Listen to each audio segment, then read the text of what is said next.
네, 여기까지 우리 함께 읽도록 하겠습니다. 우리 사랑하는 성도 여러분, 우리는 때로는요 어떤 문제 앞에서 무기력을 경험하는 때가 종종 찾아올 때가 있는 것 같습니다. 그런 상황에 놓이게 되면요, 겉으로는 평소와 같이 하루를 잘 살아가지만, 그리고 예배도 드리는 것 같지만 마음속 깊은 곳에서는 왠지 우울하고 불안감이 찾아오고, 그리고 모든 것이 귀찮아지는 그런 증상들이 나타날 때가 있는 것 같습니다. 그럴 때 우린 이렇게 이야기하기도 하죠. 이 문제는 절대로 달라지지 않을 거야. 내가 해결할 방법이 없어. 이제 난 새로운 것을 시작할 힘도 자원도 없는 것 같아. 평생 이렇게 살아왔으니까 앞으로도 이걸 못 벗어나겠지. 하나님께서 정말 살아계시는 걸까? 나의 이런 아픔을 과연 아시고 도와주실 수 있을까? 이런 이야기들 말입니다. 이런 마음들이 우리 안에 조금씩 쌓이다 보면요, 우리는 그 어떤 기대도 하지 않는 것이 차라리 더 편하고 낫다라고 느껴질 수도 있을 것입니다. 오늘 우리가 읽은 성경 본문에도요, 바로 그런 무기력에 빠진 한 사람을 만나게 됩니다. 바로 루스드라의 안증뱅이입니다. 그는 나면서부터요 발을 쓰지 못했다고 성경은 기록을 하고 있습니다. 한 번도 걸어본 적이 없었다는 것이죠. 걷는다는 것이 어떤 것인지조차 경험해 보지 못한 사람이 바로 이 사람이었습니다. 누가 봐도 그가 걷는다는 것은 전혀 가능성이 없는 일로 보여졌습니다. 아마 이 사람도 스스로에게 그렇게 말했을 거라고 생각이 됩니다. 나는 평생 이렇게 살아왔어. 그리고 앞으로도 그럴 거야. 그렇게 기대를 접고 그저 하루하루를 견디는 것이 아마 그의 일상이었을 것입니다. 그런데 오늘 성경은 아주 짧지만 놀라운 한 구절을 우리에게 보여주고 있습니다. 9절 말씀에 이렇게 되어 있죠. 바울이 말하는 것을 듣거늘 그가 구원받을 만한 믿음이 있는 것을 보고라는 구절입니다. 겉으로 보기에 그는 아무 기대도 없는 사람이었죠. 그러나 바울이 복음을 전하는 그 말씀을 들었을 때 아무도 모르게 그의 마음속에서 무언가 일어나기 시작을 했습니다. 바로 희망이었고 믿음이었습니다. 우리도 마찬가지가 아닌가 싶습니다. 스스로 이제 더 이상 새로워질 힘이 없어. 이제 더 이상 뭔가 내게 새롭게 일어날 일은 없어라고 느낄 때가 있습니다. 그러나 그런 우리의 무기력이 우리의 결론이 되게 할 수는 없습니다. 왜냐하면요, 소망은 우리의 의지에서 시작되는 것이 아니라 하나님의 말씀을 들을 때부터 시작되기 때문입니다. 그가 걷게 된 순서를 여러분 한번 다시 기억해 보시기를 바랍니다. 그는 말씀을 들었고요, 믿음이 드러나고 그 다음에 일어날 수 있었습니다. 우리도 다르지 않습니다. 지금 스스로 일어날 힘이 없다고 느껴진다면 여러분이 먼저 해야 되는 일은 힘을 내는 것이 아니라 먼저 하나님의 살아계신 능력의 말씀을 듣는 것입니다. 오늘 본문의 8절과 9절을 보면 걷지 못하던 사람이 바울이 말하는 것을 듣고 있었습니다. 그리고 바울은 그를 주목하여 보고 고침 받을 만한 믿음이 있음을 알았다고 기록하고 있습니다. 여기서 말하는 믿음은 무엇일까요? 막연한 긍정적인 힘이나 자기 확신이 아닐 것입니다. 그가 듣고 있었던 것은 바울이 전한 예수 그리스도의 죽음과 부활의 의미가 담긴 복음 메시지였습니다. 그의 희망은요, 그 복음을 향한 믿음이었던 것입니다. 다시 한번 말하지만 그를 일으킨 것은요, 그의 내면에 숨어 있던 어떤 잠재력이나 요소가 아니라 그가 들었던 것은 하나님의 말씀 그 자체였습니다. 바울은 큰 소리로 말했습니다. 네 발로 일어나라. 그러자 그는 어떤 일을 행하기 시작했습니까? 일어나서 뛰고 걷기 시작했다고 성경은 기록하고 있습니다.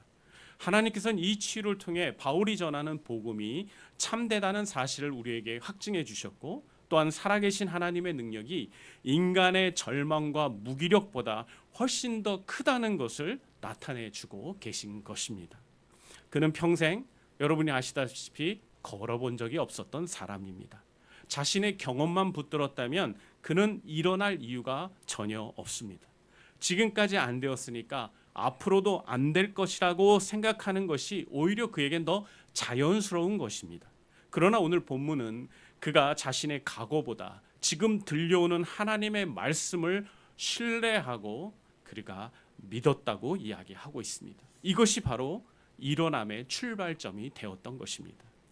사랑하는 성도 여러분들, 이 사건이 우리에게 주는 메시지는 이겁니다. 우리를 일으키는 힘은 우리 안에 있는 것이 아니라 우리가 듣는 이 말씀 안에, 복음 안에 있다는 것입니다. 나이가 들수록요, 사람들은 두 가지 극단으로 흐르기가 참 쉬운 것 같습니다. 한쪽에서는요, 자신을 막 시킵니다. 아직도 저 열심히 해야 돼. 정신 차려야 돼. 믿음이 있다면서 이 정도도 못해? 열심히 해. 또 해봐. 또 해봐. 이렇게 다그치기도 합니다. 또 다른 한쪽에서는요, 완전히 내려놓아 버립니다. 이제 해볼 만큼 해봤어. 내가 얼마나 열심히 살아왔는지 하나님도 아실 거야. 이제 기대하지 말자. 이 나이에 뭘 더 새로 시작해. 그냥 어차피 달라지는 거 없으니까 그냥 인생을 그냥 살아보자. 이렇게 반응하고 생각을 해보는 것입니다. 그러나 하나님의 복음은요, 우리에게 숨겨진 힘을 발견하라고 말하지 않고 있습니다. 복음은 우리의 힘이 다한 자리에도 살아계신 하나님이 계신다고 우리에게 가르쳐주고 있습니다. 우리가 먼저 하나님께 걸어간 것이 아니죠. 하나님께서 먼저 우리에게 찾아오셨고 우리에게 말씀해 주셨던 것입니다. 우리가 아직 죄인이었을 때 예수 그리스도께서 우리를 위해 십자가 지셨고 우리의 죄와 수치와 연약함을 담당하셨고 죽음에서 다시 살아나 주셨습니다. 그것이 놀라운 복음이죠. 이 복음의 첫 소식은요, 너희들이 이제는 스스로 일어나야 돼라는 압박과 스트레스를 주는 것이 아닙니다.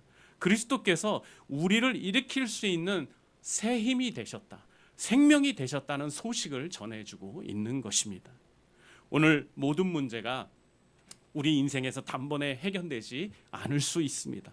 오래된 상처가 하루 만에 사라지지 않을 수 있습니다. 그러나 하나님의 말씀을 다시 듣는 것은요, 오늘 우리로 하여금 다시 시작할 수 있는 용기와 힘을 줄 수 있는 것입니다.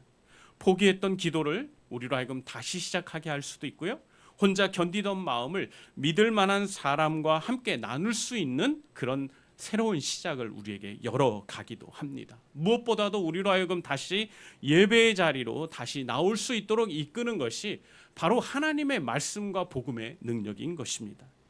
도움을 요청하는 것은요, 믿음이 없는 행동이 절대로 아닙니다. 어떤 사람들은 연약한 사람들만 다른 사람들에게 도움을 요청한다고 얘기합니다. 그러나 여러분, 도움을 요청하는 것은요, 매우 지극히 지혜로운 행동입니다. 또한 도움을 요청하는 것은요, 하나님을 의지하는 첫 번째 믿음의 결단과 걸음이 될 수도 있는 것입니다. 그런데 오늘 본문에는요, 또 이상한 일이 일어나고 있어요. 한 번도 걷지 못했던 사람이 뛰어 걷는 이러한 놀라운 기적을 보면서도요, 사람들은 살아계신 하나님을 관심 두지 않고 하나님을 믿으려고 하지 않았던 것입니다. 오히려 그들은 바울과 바나바를 신처럼 높이기 시작을 하면서 자신이 가지고 있었던 그 고정관념 안에서 이 사건을 해석하려고 하고 있는 무리들을 우리는 보게 됩니다. 신들이 사람의 모습으로 우리 가운데 내려왔다라고 하면서 이 루스드라에 있는 사람들은 그렇게 바나바를 제우스라 불렀고 주로 말하던 바울을 헤르메스라 부르고 있습니다. 제사장은 황소와 하안을 가지고 와서 그들에게 제사까지 드리려고 했습니다. 이 사람들은요, 기적을 부정한 건 아니죠. 그러나 이 기적을 출발점, 이 기적을 가능케 한 그 하나님을 그들은 인정하지 않고 있었던 것입니다. 하나님이 능력이 나타나는 것을 분명히 그들은 보았고, 그리고 그것을 통해 바울과 바나바를 통하여 확신할 수 있었을 겁니다. 그러나 그들은요, 자신들이 이미 가지고 있었던, 본래 믿고 생활하고 있었던 그 우상 숭배의 틀로 이 모든 사건을 재해석하고 있었던 것입니다. 기적을 보았지만, 바울과 바나가 전하는 하나님의 말씀을 들었지만 그들은 그 사실을 자신들의 뜻대로 해석을 하고 있는 것입니다. 이 장면은 우리에게 매우 중요한 사실을 가르쳐주고 있습니다. 기적을 보는 것과 살아계신 하나님을 바르게 믿는 것은 같은 일이 아니라는 것입니다. 특별한 경험을 했다고 반드시 하나님을 바르게 믿고 알게 되는 것은 절대로 아닙니다. 종교적인 열심이 크다고 참된 예배를 드리는 것도 아닙니다. 만약 모든 기적이 모든 사람들을 하나님을 믿게 할 수 있었다면 그런 기적이 우리 삶에 늘 일어날 수 있었을 겁니다. 그런 하나님이 그렇게 하지 않는 데는 이러한 한계와 문제들이 있기 때문인 것입니다.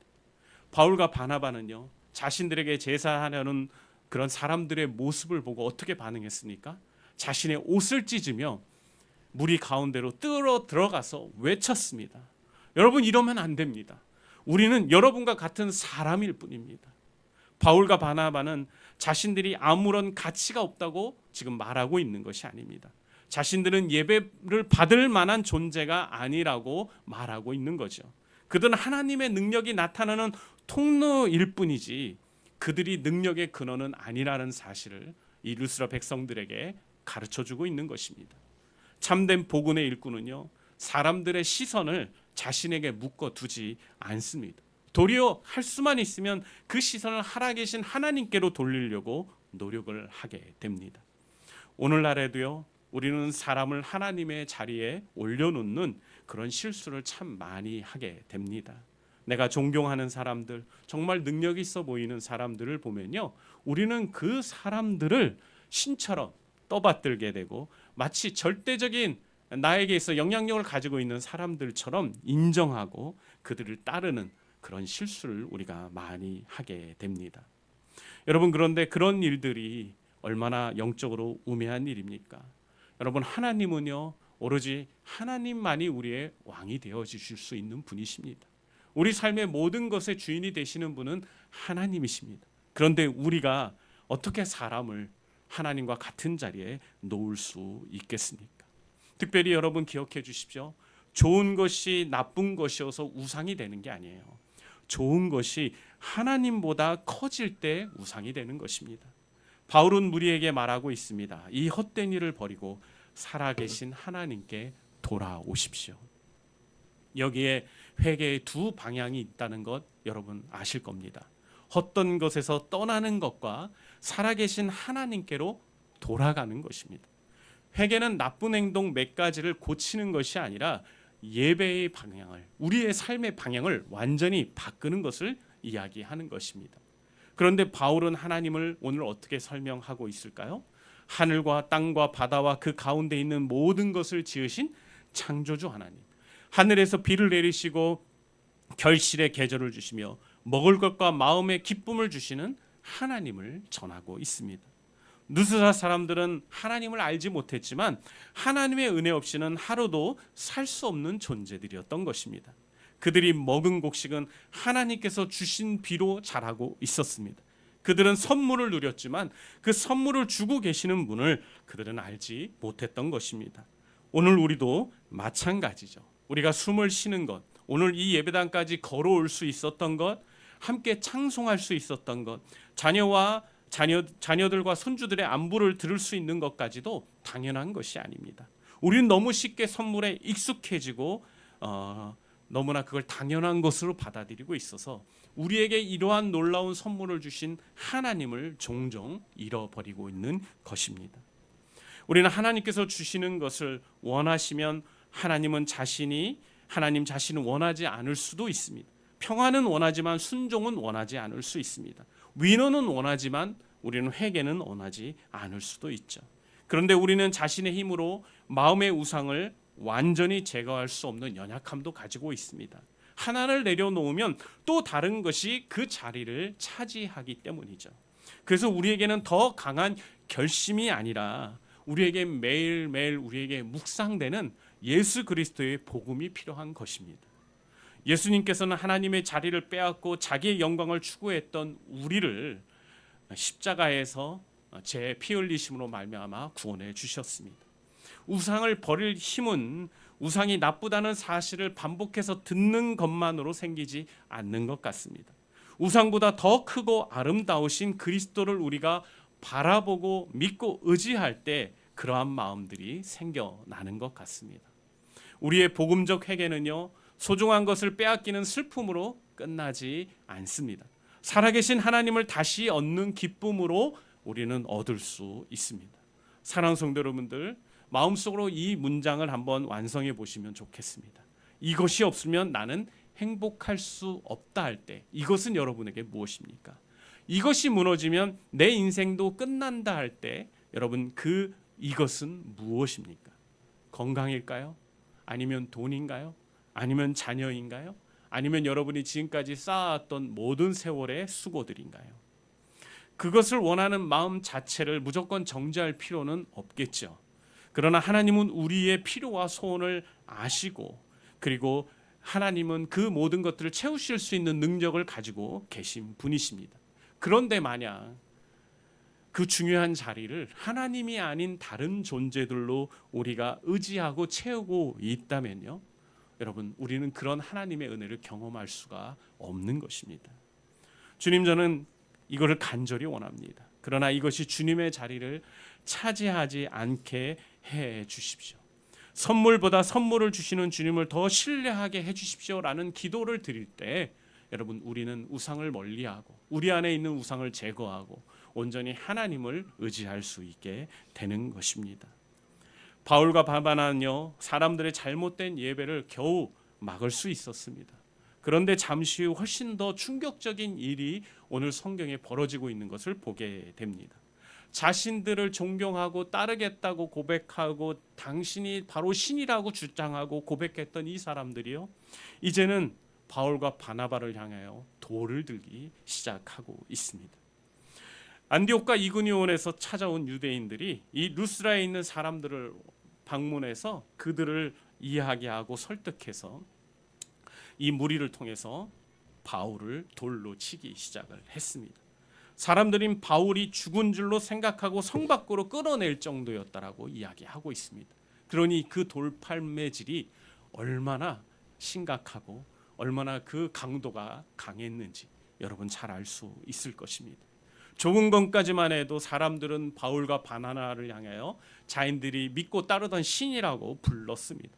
그런데 이제 바울에게 돌을 던지고 그들을 사망에 이르게까지 하고 있는 것입니다.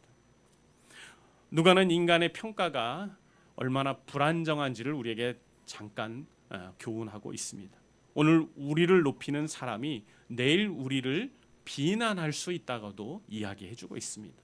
사람의 박수를 우리가 의지하기 시작하면 사람의 비난도 언젠가는 감당할 수 있어야 한다는 것을 우리에게 말해주고 있는 것입니다. 바울은 사람들이 자신을 신으로 높일 때도 돌로 칠 때도 그들의 반응을 자신의 어떤 기준이나 정체성으로 삼지 않았습니다. 그의 걸음을 결정한 것은요, 궁중들이 아니었습니다. 그들의 힘이 아니었습니다. 살아계신 하나님의 부르심이 그의 걸음을 결정하고 있었던 것이죠.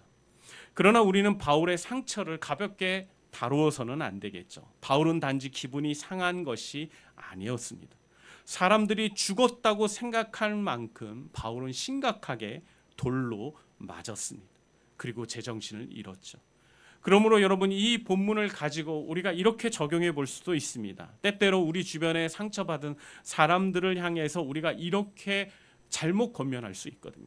바울도 바로 일어났으니 당신도 빨리 이 상처를 딛고 일어나십시오라고 우리가 잘못 권면할 때가 있습니다. 여러분, 이런 식의 권면은 절대로 하나님의 뜻을 이룰 수 없습니다. 믿음은요, 아프지 않은 척하는 것이 아닙니다. 복음은 고통을 부정하는 것도 아닙니다. 여러분, 우리는요, 사람들의 그 아픔을 충분히 인정해야 합니다. 그리고 그들이 다시 일어설 수 있도록 우리는 붙잡아주고 함께하는 사람들이 되어야 합니다. 오늘 본문 20절 말씀을 보십시오. 제자들이 바울을 둘러싸고 있습니다.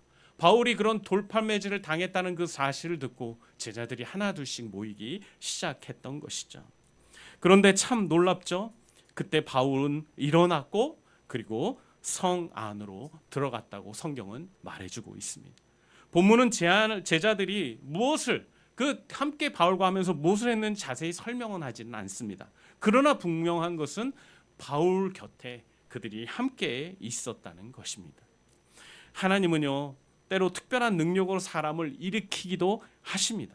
때로는 우리 곁에 서 있는 믿음의 사람들을 통해 일으키기도 하시죠. 누군가의 기도, 정죄하지 않는 경청, 곁에 머물러 주는 사랑을 통해서 우리를 다시 회복시키시고 일으키실 때가 있습니다. 그렇기 때문에 여러분, 우리는 다시 일어나기 위해서 혼자서 그 모든 걸 감당해야 되는 것이 아닙니다. 도움을 요청하는 것도, 그리고 내 상태를 솔직하게 고백하는 것도, 그리고 믿음의 공동체 안으로 다시 들어오는 것도 굉장히 중요한 믿음이라는 것을 여러분이 잊지 않았으면 좋겠습니다. 우리는 실패하거나 넘어지면요, 자신을 그 자리에 규정해 버리기도 합니다. 한번 무너졌으니까 이제 난 다 끝났어 라고 말을 하면서 말이죠. 이 나이에 이런 일을 겪었으니까 이제 나에겐 더 이상 희망이 찾아오지 않을 거야 라고 이야기하기도 합니다. 그러나 우리의 실패와 아픔은요, 우리 삶의 중요한 사건일 수 있어도 우리의 최종적인 정체성은 아니라는 것을 여러분 꼭 이해해야 합니다. 사람의 평가가 우리의 이름을 결정하는 게 아니에요. 그리스도 안에서 우리는 하나님의 사랑을 받는 자녀임을 성경은 누누이 이야기하고 있습니다.